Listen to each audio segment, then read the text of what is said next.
The valley floor was a mire of thawing mud, a thick slurry that gripped the hooves of the roan horse with a sound like a dying breath. Rian kept his chin tucked against his chest, the brim of his battered hat pulled low to shield his eyes from the biting wind.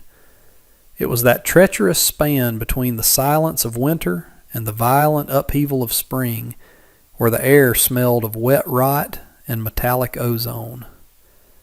Rian had been in the saddle for 3 days, carrying a heavy oilskin packet in his duster. The weight pressed against his ribs, heavier than the Colt Navy revolver on his hip.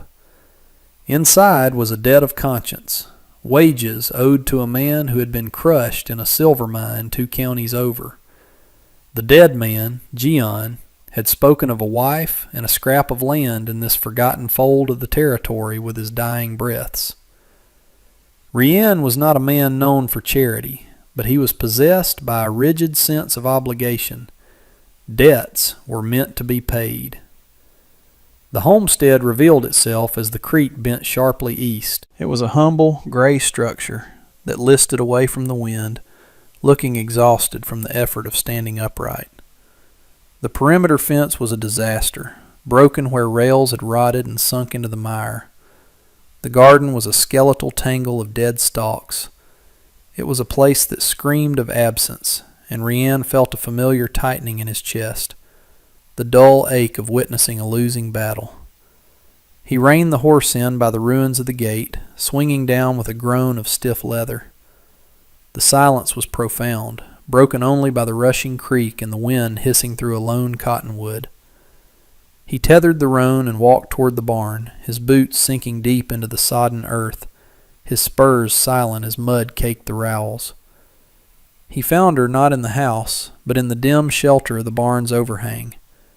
May was seated on an overturned crate, her back to the entrance, her dark hair pulled into a severe braid. She wore a heavy woolen coat that was clearly her husband's, the sleeves rolled up in thick cuffs. Rian stopped 10 paces away, his hand hovering near his belt before dropping to his side. She was not armed. She was bent over something in her lap, her posture curved and fiercely protective. He cleared his throat, a rough sound that seemed violent in the quiet barn. She stiffened but did not panic. She turned her head slowly, her face pale and sharp-angled, eyes dark and unreadable. In her lap, nestled deep in the folds of the coat, were 3 kittens. Their eyes were barely open, blue and milky, and they were mewling, a tiny, fractured sound Rian hadn't heard over the wind. She held a rag dipped in goat's milk, pressing it to the mouth of the smallest one, a scrap of orange fur that looked more dead than alive. The sight stopped Rian cold. He had come expecting tears, anger, or the hollow stare of starvation. He had not expected this tenderness, this stubborn insistence on preserving a spark of life in a place determined to extinguish it. "I didn't mean to startle you," he said, his voice rusty. "I'm looking for the widow of Gian. They told me this was the claim." May looked at him, then down at the kittens, then back to him, her gaze lingering on his gun. "I am May," she said, her voice soft but steady. "He is gone." Rian took a step closer, the floorboards groaning. He felt massive and destructive, a creature of grit and iron intruding on something fragile. He withdrew the oilskin envelope. "I know," he said, placing it on a barrel beside her. "He worked the Copperhead claim. The timber gave way.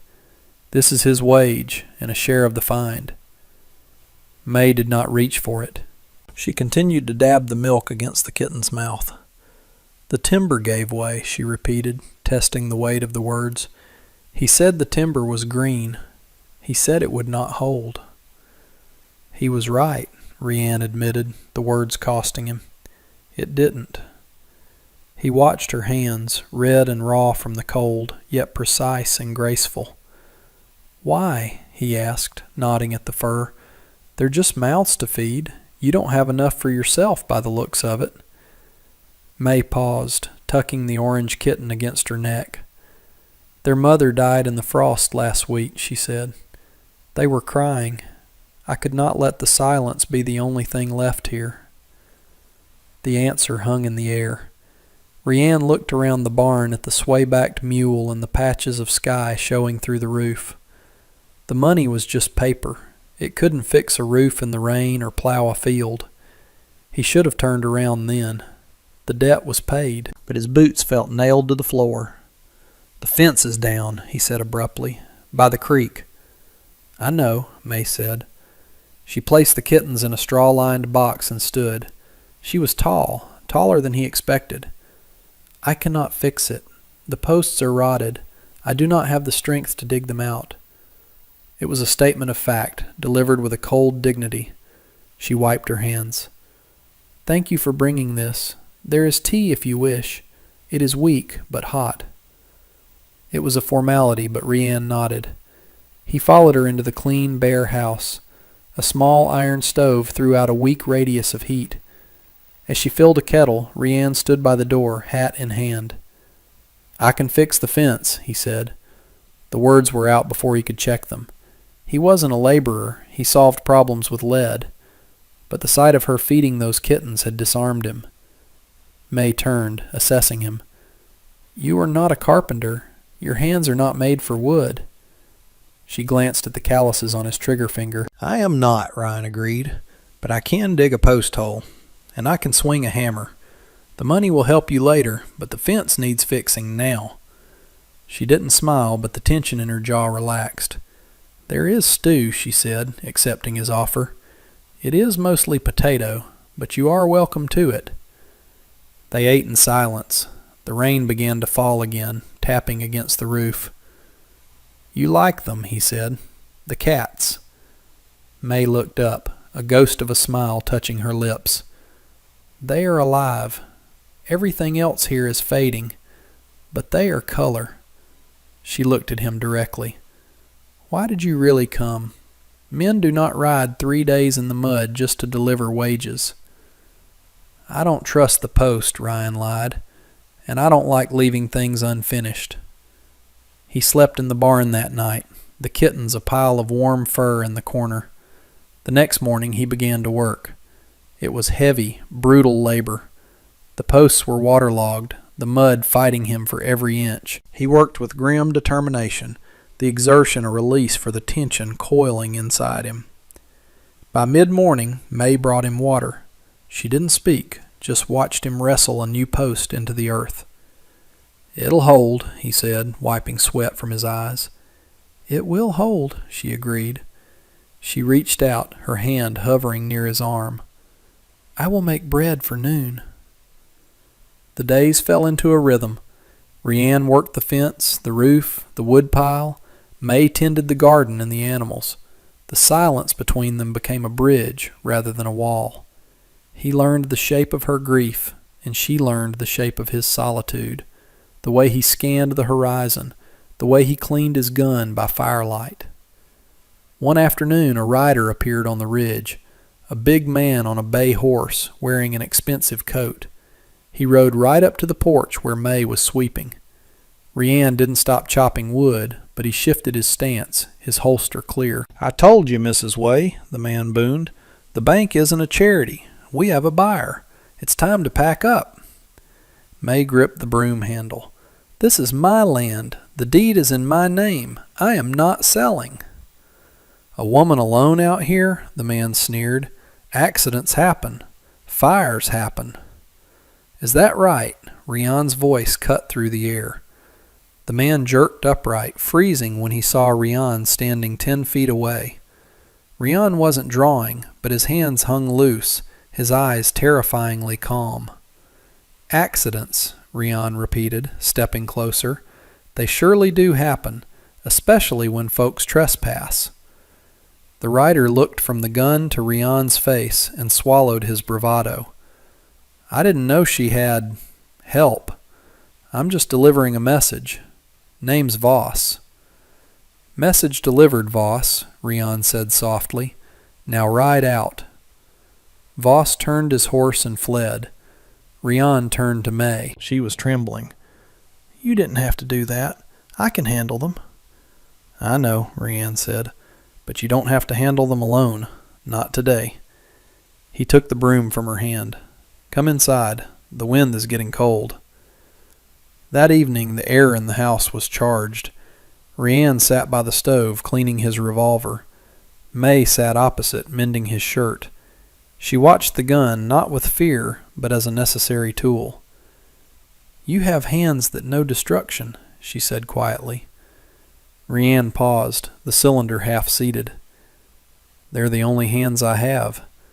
They've dug graves and filled them. He snapped the cylinder home. But today they built a fence. That has to count for something. May stood and walked to him. She reached out, her fingers resting lightly on his forearm. The contact was electric. It counts, she whispered. The man on the horse saw a killer. I saw a man standing between the wind and a candle. Do not think your hands are only for hurting, Rianne. The kittens know the difference, and so do I. Rianne looked up at her, the gun heavy and useless in his lap, feeling the weight of his loneliness cracking under her gaze. As spring truly broke, the mud dried. The kittens thrived, the orange runt now attacking Rianne's bootlaces with ferocious growls. Rianne found himself laughing, a rusty sound he hadn't heard in years. One morning, they turned the garden soil. Rianne drove the spade, May raked. The labor was a conversation. Rianne watched her bury seeds with reverence. You are staring, she said, shielding her eyes against the sun. I am, Rianne admitted. He walked over and knelt beside her. I was thinking this land is lucky, to have you bleed for it. He gently wiped a smudge of dirt from her jaw. She leaned into his touch. It is not the land that is lucky, she murmured. It is I who am lucky, to not be doing this alone. The work was eventually done. The fence was straight, the roof patched, the wood stacked. Rianne tested the gate. It swung smooth. It was a good gate, but it signaled the end. His excuse for staying was gone. He found May in the barn. She knew. The gate is fixed, he said to her back. May turned slowly. It is good work. Thank you. Her formality was a shield. You have been a kindness, Rianne, but if the road calls, you must go. I cannot hold on to smoke. She walked out, leaving him in the deafening silence. Rianne packed his saddlebags with angry, jerky movements. Every object felt like a betrayal. The morning of his departure was gray and misty. Rianne saddled the roan. May waited on the porch with a small bundle of food. She handed it to him, their fingers brushing. Be safe, Rianne, she said. May the wind be at your back. She stepped away. This was it. Rianne swung into the saddle. The world looked different from up here, cold, distant. He gathered the reins and looked down at her. She stood small and solitary, her chin lifted in defiant sorrow. Looking at the woman who had fed kittens when she was starving, Rianne realized the drifter who had ridden in 3 weeks ago was dead. The man on the horse was a fraud. I can't, he rasped. He dropped the reins. May's eyes widened. You can't what? Rianne swung his leg over and dropped to the ground, his boots thudding into the earth. He walked the 3 steps between them, invading her space. I can't ride out, he said, his voice shaking. The fence is fixed, but I'm not.